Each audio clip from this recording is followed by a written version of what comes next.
আসসালামু আলাইকুম বন্ধুরা। আজকে আপনাদের মাঝে একটা নতুন ভিডিও নিয়ে আসলাম। যারা ব্রয়লার মুরগির খামারে হাঁস পালন করতে চান, নতুন এক প্রযুক্তির হাঁস, সেটা হলো পিকিং স্টার 13 জাতের হাঁসটি। এটা ব্রয়লার মুরগির খামারেও লালন পালন করা যায়, কিন্তু এই ক্ষেত্রে কিছু দিক নির্দেশনা আছে। যদি এইগুলো আমরা ভালোভাবে ফলো না করি, তাহলে কিন্তু আমরা এই হাঁসের ভিতরেও লস খাবো। আমার এই খামারটা মূলত একটা ব্রয়লার মুরগির খামার ছিল, আপনারা দেখতে পারতেছেন। তো আমি এই খামারটায় ব্রয়লার মুরগি পালন করে অনেক লস করেছি। ইতিমধ্যে আমার অনেক লস হয়েছে, যে কারণে আমি হাঁসের চাষ করার জন্য হাঁস চাষ করলাম। মানে ইউটিউব দেখে দেখে অনেকে বলল যে এই পিকিং স্টার 13 জাতের হাঁসটা অনেক ভালো। তো অনেক দেখার পরে আমি এটা সিদ্ধান্ত নিলাম যে আমি পিকিং স্টার 13 জাতের হাঁসটা উঠাবো। কিন্তু কিভাবে, লিটার নিয়ে সর্বপ্রথম চিন্তিত ছিলাম যে লিটারটা কিভাবে কি করব। কারণ হাঁসের লিটারটাই হলো সবচেয়ে মেন জিনিস। এখানে আমি পরবর্তীতে অনেক নাম্বার পেলাম, ইউটিউব থেকে অনেক জনের নাম্বার পেয়েছি, অনেক খামারের অনেক ব্যবসায়ীর নাম্বার পেয়েছি। তো তাদের সাথে ফোনে যোগাযোগ করলাম যে ভাই, আমি কি এরকম ব্রয়লার মুরগির খামারে ভুসির ভিতরে হাঁস পালতে পারবো কি না। তো এই জায়গায় আমি দুইটা জিনিস পাইছি। একটা হলো যারা ব্যবসায়ী, হাঁসের ব্যবসা করে, বাচ্চার ব্যবসা করে, তারা আমাকে একটা বলছে। আর যারা খামারি, যারা মূলত খামার করে, তারা আমাকে একটা বলছে। সেটা হলো যারা হাঁসের ব্যবসায়ী, তারা বলছে যে ভাই আপনার খামারটা কত বড়।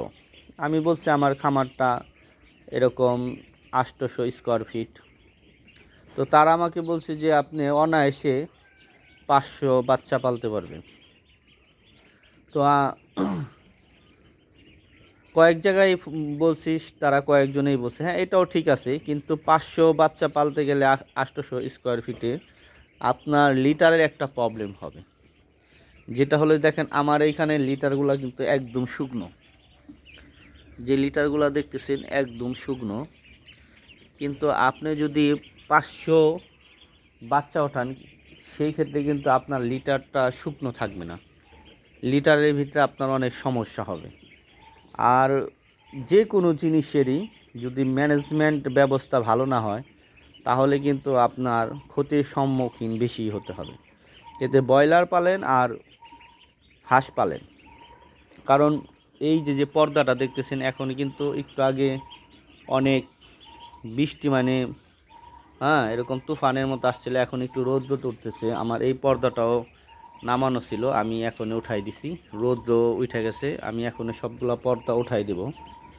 তো ঠান্ডা ঠান্ডা ভাব, হাঁসগুলো একটু থুবাই রয়েছে, এখনই আমি পর্দাগুলো উঠাই দেব। কারেন্ট নাই, আমার আইপিএস চলতেছে। এই জন্য আপনাদেরকে যে জিনিসটা বলতেছি, যে সবচেয়ে বড় জিনিস হলো লিটার ব্যবস্থা। আপনারা যদি লিটার ব্যবস্থাকে ভালো রাখতে পারেন, তাহলে আপনারা হাঁস ব্যবসায়ী আশা করা যায় লাভবান হতে পারবেন। যদি লিটার ব্যবস্থা ভালো না রাখতে পারেন, তাহলে এই ক্ষেত্রে আপনারা ক্ষতিগ্রস্ত হবেন। এই জন্য আমি যে পরামর্শ আপনাদেরকে দিব আমার অভিজ্ঞতা থেকে, যে আপনার হাঁসের খামার যদি 1000 স্কোয়ার ফিটের হয়, তাহলে আপনারা 400 হাঁসের বাচ্চা পালন করে দেখতে পারেন। কারণ আমার এই ঘরটা হলো 1000 স্কোয়ার ফিট, আমি 400 হাঁসের বাচ্চা উঠাইছি।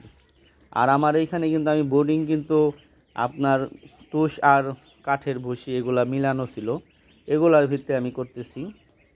তো আপনাদেরকে আমি ধাপে ধাপে আরও ভিডিও দিব। পরবর্তী ভিডিওতে আপনি দেখতে পারবেন যে আমার এই খামারের কি অবস্থা। আসলে না যাই না, না শুই না একটা জিনিস করা ঠিক না। যে কোনো জিনিস করতে হলে আগে সর্বপ্রথমে জানাটা দরকার।